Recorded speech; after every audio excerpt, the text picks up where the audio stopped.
Ya, muy bien.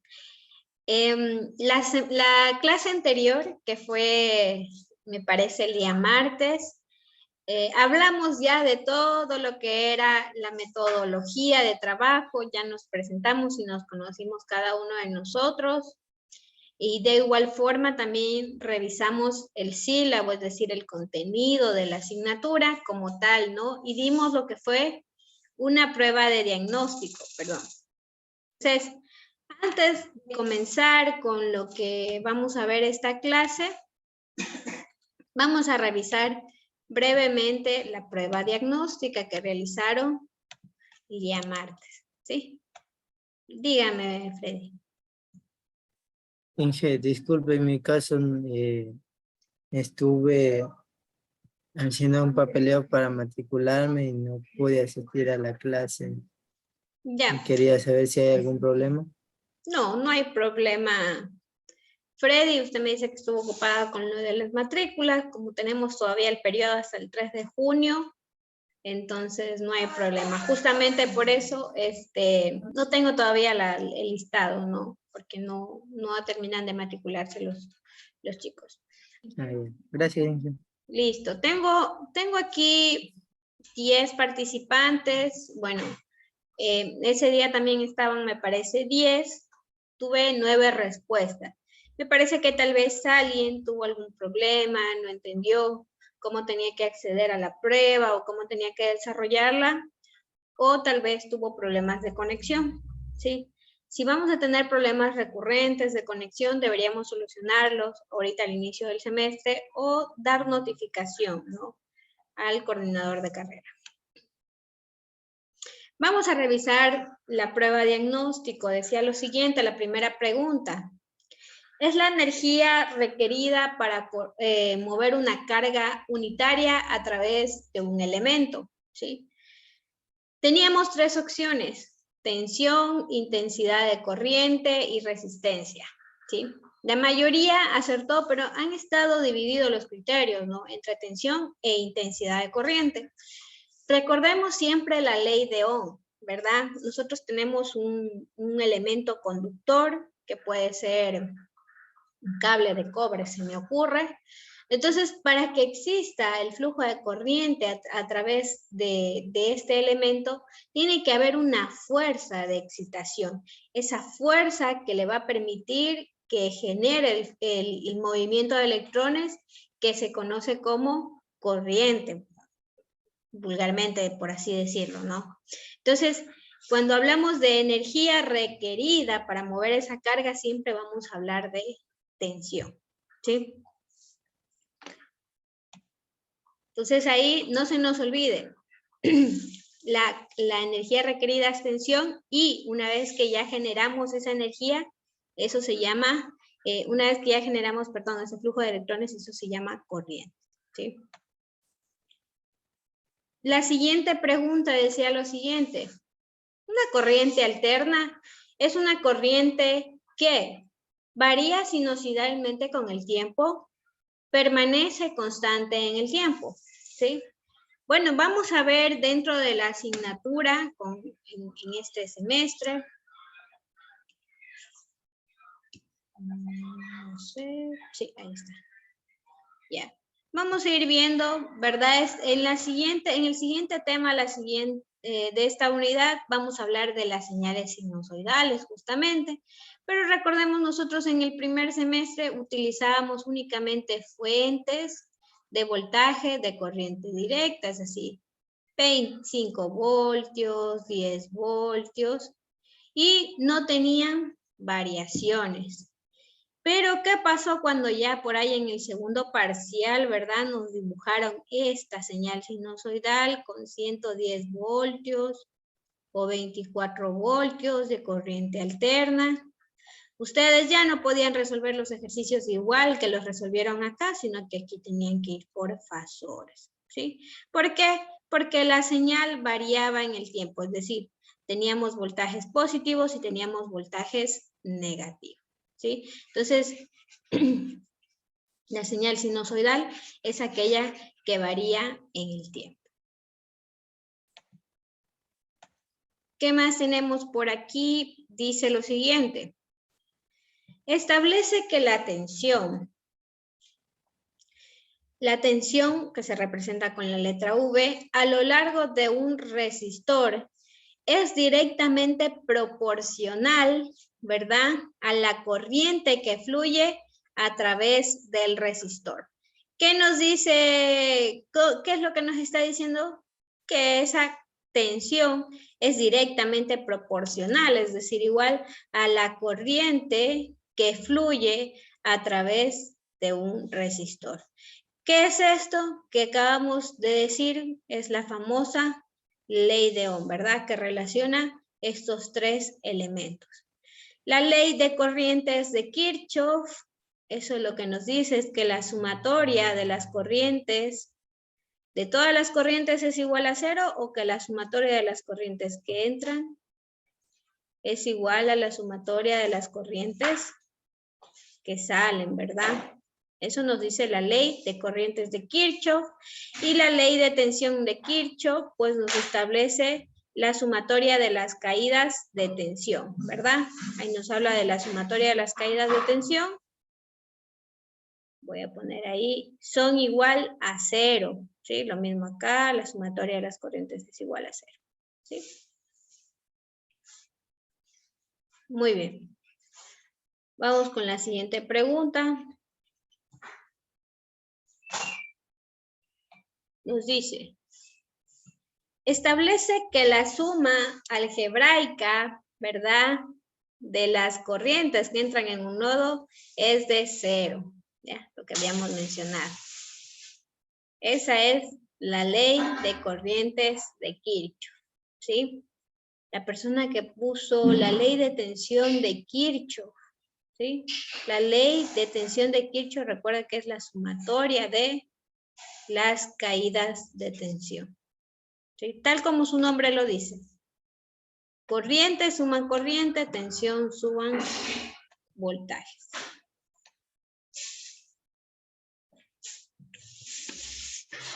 Muy bien, vamos a la siguiente pregunta. Dice lo siguiente. ¿Cómo se debe medir la corriente a un elemento dentro de un circuito? Nos daba tres opciones. Abriendo el circuito y colocando el multímetro en serie, colocando el multímetro en paralelo al elemento, abriendo el circuito y colocándolo el multímetro en paralelo. ¿Sí? Ya, muy bien. Más o menos como que se distorsiona un poquito las ideas, pero bueno. Paralelo ya nos enseñaron, ¿verdad?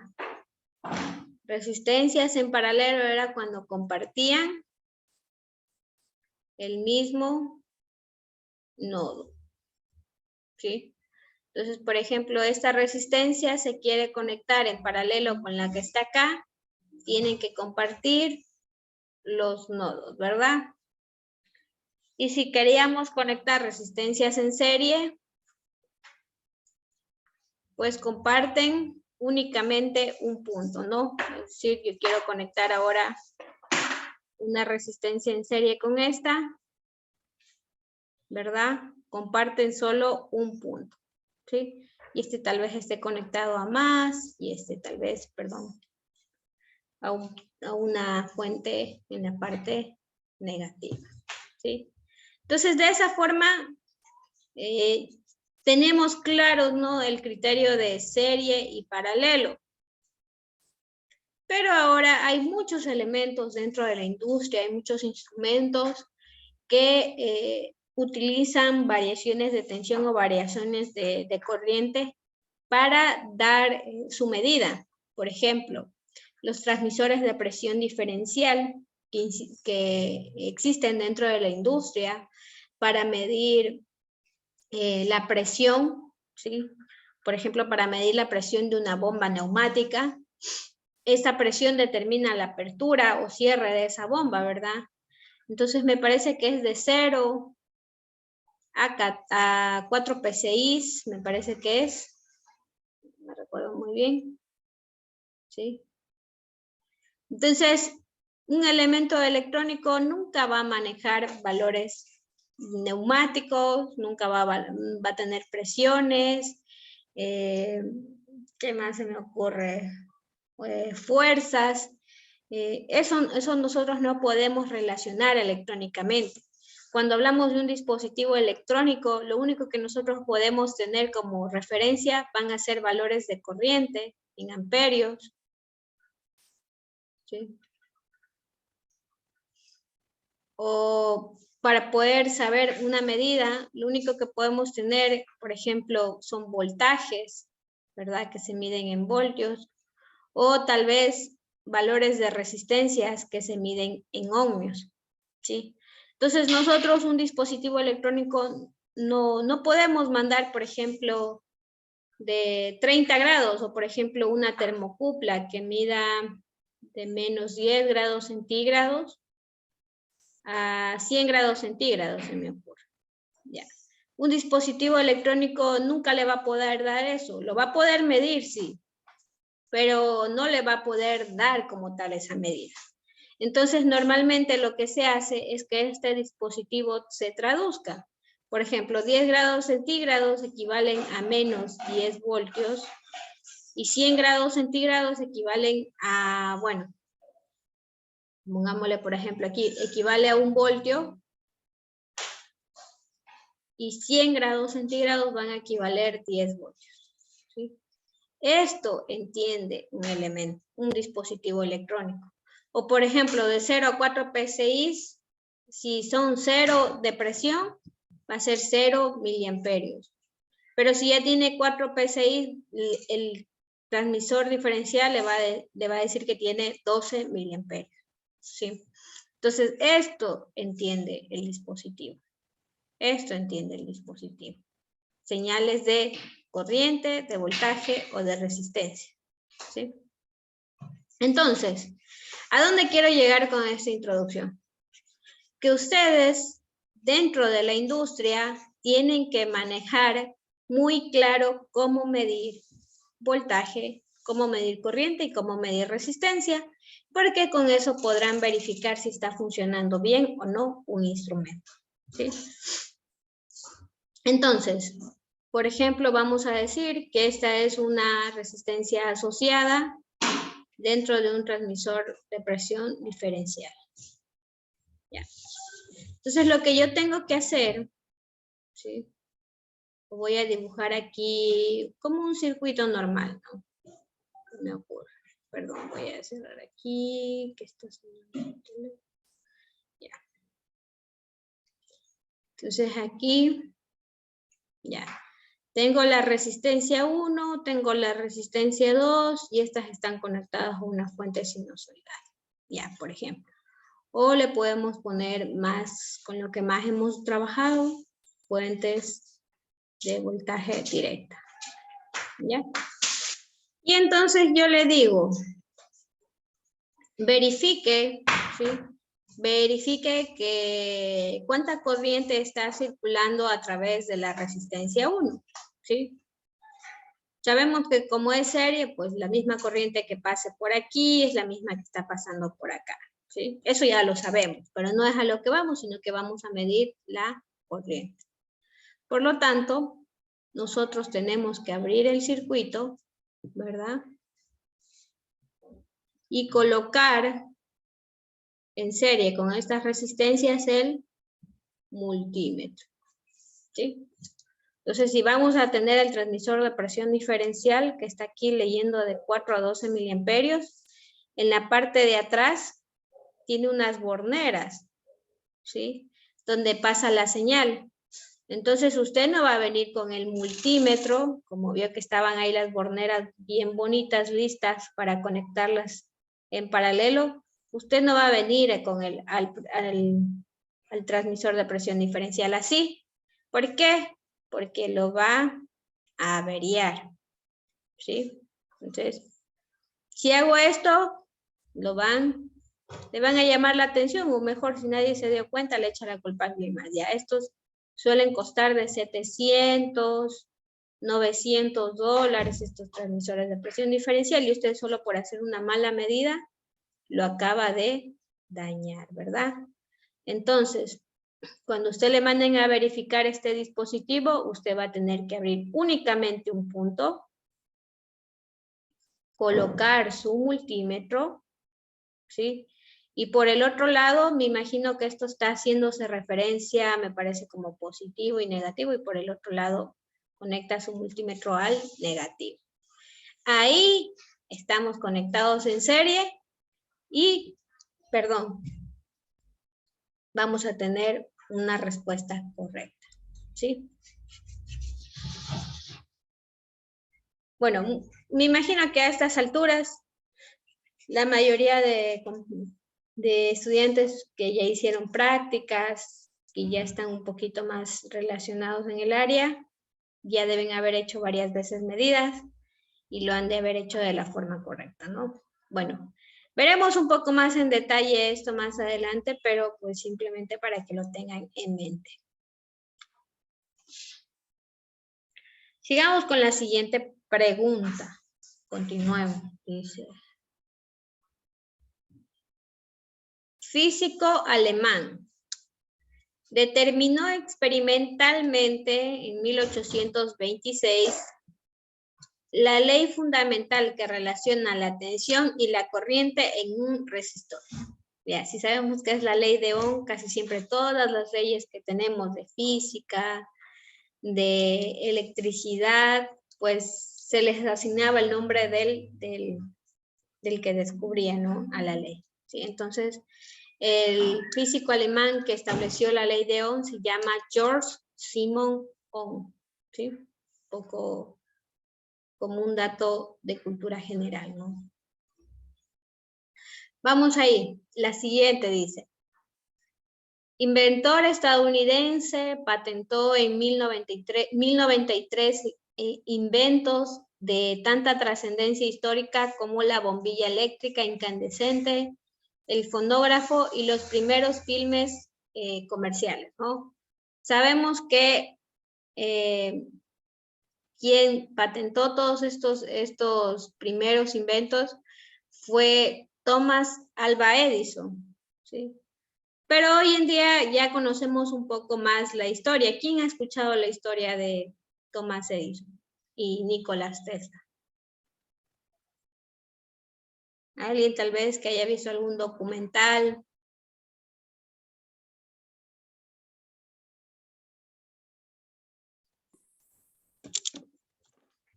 No hemos visto, ya les voy a mandar a ver el documental como parte de... En electrotecnia, el licenciado Carrión nos hizo ver un video de Nikola Tesla y hacer un documento. ¿Y ahí qué se dieron cuenta ahí de al ver ese documental? Que fue el padre de la electricidad y que entre ellos dos luchaban, pero al final, pues, técnicamente el invento de Tesla era superior en varios sentidos. Usó ¿cómo se llama? Las cascadas para crear más electricidad y que también Thomas Alva Edison también estaba tratando de mostrar que la electricidad de Tesla era mala, poniendo varios animales y que eso podría ser peligroso y así. Pero al final ganó Nikola Tesla. Sí, correcto. Ahí estamos, gracias Meli. Ahí estamos definiendo, ¿verdad? Lo que era la corriente. Thomas Alva Edison, hasta esa época donde él se encontraba, todos los inventos que él había hecho eran con corriente directa, ¿no? Pero entonces vino Nikola Tesla y creó la corriente alterna y que era mucho más barata de producir que la corriente directa, ¿sí? Y hubo esa campaña de desprestigio. Hoy en día sabemos, ¿no?, que Thomas Alva Edison fue un gran inventor, pero que se adjudicaba de alguna forma los inventos de otras personas, ¿no? O sea, trabajaban para él y las patentó bajo su empresa, ¿no? No es que él era el gran inventor, se podría decir que más bien era un gran hombre de negocios, más que un inventor, ¿no? Y pues entre una de las personas que trabajaron en su tiempo para él fueron Nicolás Tesla, ¿no? Ahí están las dos caras que suele haber hoy en día en la actualidad. Nicolás Tesla realmente era el inventor y quien tenía el dinero, quien tenía todo eso, pues era Thomas Alva Edison, ¿no?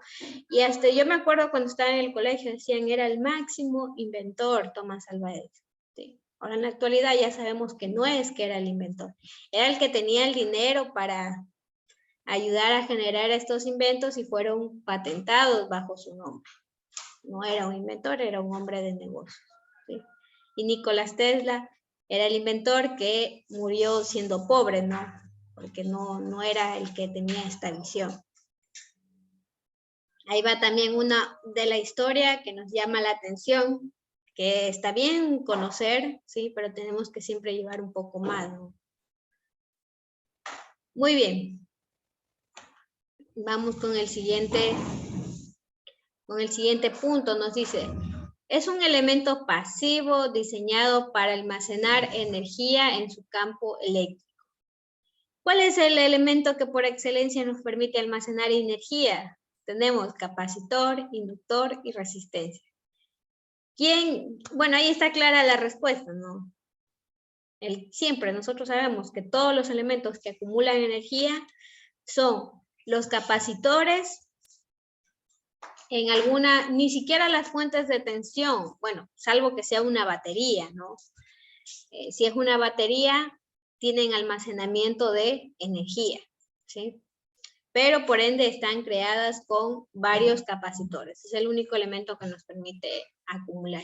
Es por eso que cuando nosotros, o no sé si ustedes han visto a los radioeléctricos, cuando ellos van a hacer un trabajo electrónico en esas placas, por ejemplo, de los televisores, si ustedes en algún momento han abierto esas placas electrónicas antiguas, tienen unos capacitores enormes, ¿sí?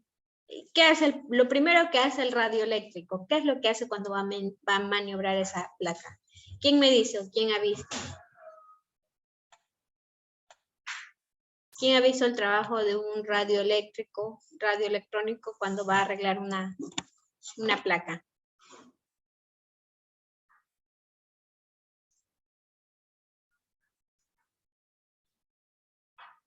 ¿Nadie ha visto, nadie ha escuchado qué es lo primero que hacen?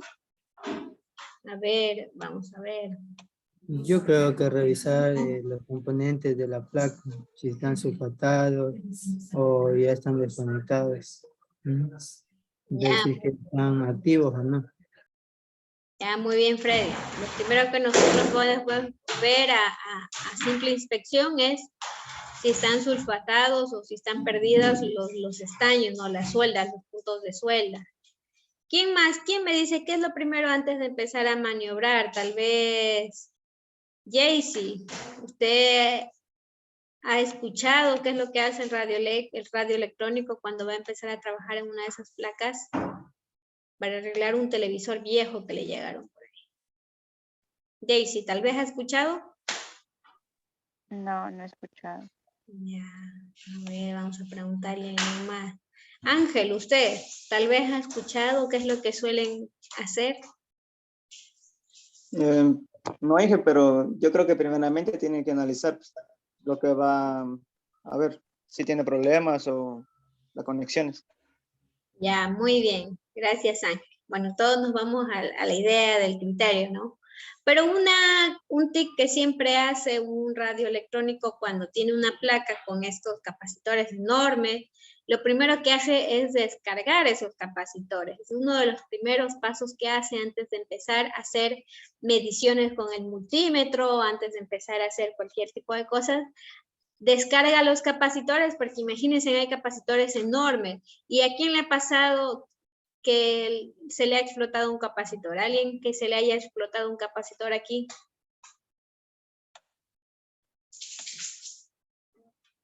A nadie nunca se le ha explotado un capacitor.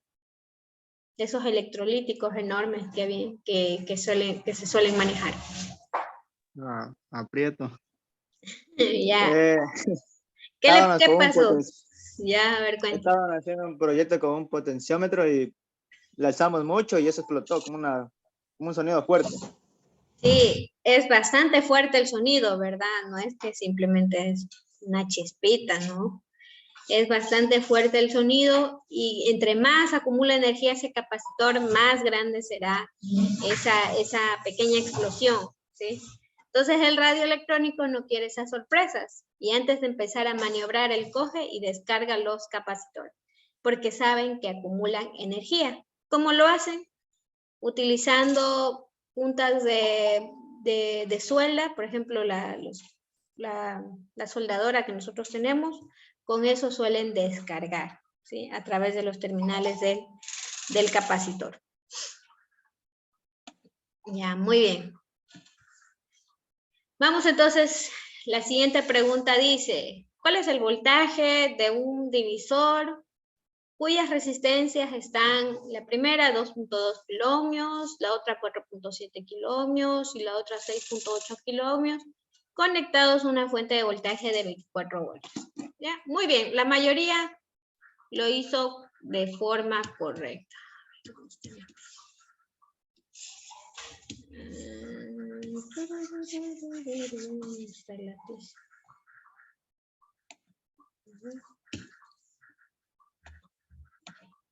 Ahí está. Ya, entonces.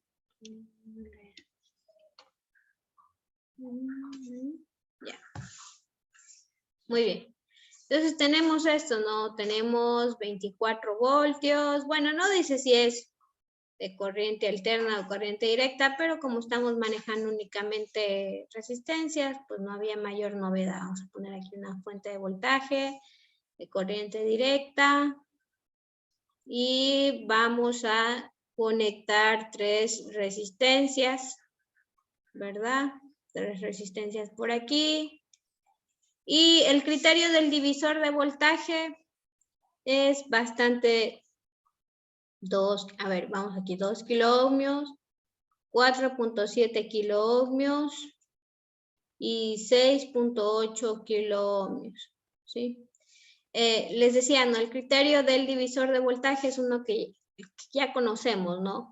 Si queremos calcular el voltaje o la caída de tensión en una resistencia, por ejemplo, R2, ¿sí? Tienen que estar colocadas varias resistencias en serie para poder hacer este cálculo, ¿sí? Y ¿qué nos dice el divisor? Tenemos que multiplicar el valor de la tensión que alimenta multiplicado por la resistencia a la que queremos medirle y debemos sumar las resistencias que están conectadas en serie, ¿sí? Entonces, si yo quiero el voltaje en este punto, o si quiero en este punto, o si quiero en este punto, aquí mediré el voltaje de la resistencia 1, el voltaje en la resistencia 2 y el voltaje en la resistencia 3, ¿sí? Pero lo hago con respecto al punto de acá, ¿sí? Recuerden que la caída de tensión siempre tiene puntos referenciales, ¿sí? Este es el divisor de voltaje. Ustedes lo pueden hacer así, ¿sí? Calcular la corriente, alguien lo hizo así, calculó la corriente y después lo multiplicó por cada uno de los puntos. Está bien, pero ese no es el divisor de voltaje. El divisor de voltaje es aplicar directamente la fórmula de acá, ¿sí? Entonces ustedes al dividir se dieron cuenta que tenían que hacer lo siguiente, pues simplemente el voltaje era para R2, era 24 voltios, ¿verdad? Por la resistencia 2, que es 4.7 kiloohmios. ¿Sí? 24 voltios por 4,7 kiloohmios. ¿Sí? Mido el voltaje, estamos en la resistencia 2, entre este punto y este. ¿Sí? Recuerden siempre, el voltaje tiene una referencia. Más, menos. ¿Sí? Y la sumatoria de estas 3 resistencias nos daban 8,23 voltios. ¿Sí? Si querían R1 era por 2.2 kiloohmios y me salía 3,85 voltios. Si quería en la última era por 6,8 kiloohmios dividido por la sumatoria y me salía 11,92 voltios. ¿Sí?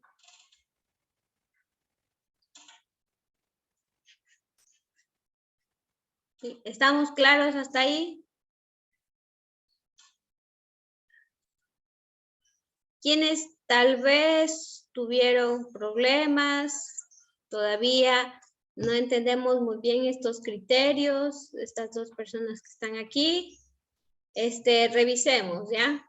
Revisemos esto, por eso esta prueba es una prueba diagnóstica, ¿no? No tiene calificación, pero nos permite no solo al docente darse cuenta cómo estamos, sino también al estudiante. Entonces aquí, vamos a revisar, quienes todavía tengamos problemas, vamos a revisar un poquito lo que es la ley de Kirchhoff. Parece que es no es aquí. Me voy a confundir, mejor lo voy a revisar. Kirchhoff. Ya, vamos a ver ahí. Vamos a revisar, ¿sí? La ley de Kirchhoff, tanto de tensión como de corriente, que nosotros lo traducimos ya al lazo, esa era la metodología, análisis por lazo, y a corriente por nodo. ¿Sí? Entonces, si todavía tenemos problemas, vamos a recordar un poquito lo que son lazos y lo que son nodos. ¿Sí? El análisis nodal y el análisis por lazo. Si tal vez todavía no tenemos muy claro el criterio de la ley de Ohm, lo vamos a revisar. ¿Sí? Y vamos también a revisar un poquito lo que es como reducciones en serie y en paralelo para tener claro, ¿no? Reducciones de resistencias tanto en serie como en paralelo. Por si acaso revisemos unos 2 ejercicios, uno de cada uno para recordarnos, ¿sí? Cómo era esto. Y vamos a revisar el concepto de divisor de voltaje o divisor de tensión. Sabemos que ustedes saben mucho más del primer semestre, ¿no? Ya saben el circuito equivalente de Thevenin, que también es de mucho uso, pero ya lo vamos a ver más adelante. Saben fasores, saben todos los temas que les he planteado aquí, lo saben bastante bien, pero a veces pues nos oxidamos con nuestras prácticas de formación dual, entonces, para que revisen, ¿sí? Ese se lo dejo ahí de tarea, si todavía no nos acordamos muy bien, ¿sí? Muy bien, ¿hasta aquí alguna pregunta?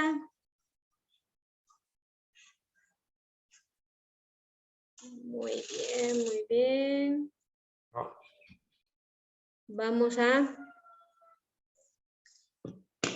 continuar. Un poquito largo, pero bueno. Está bien. Muy bien, entonces eso es recomendación únicamente, ¿no? Ahora sí, bueno, ya me faltan como 5 minutitos para que se acabe este enlace. Me parece que con cada hora clase nosotros tenemos... Déjenme revisar el horario. Creo que tenemos 2 horas, ¿verdad? Sí. Sí.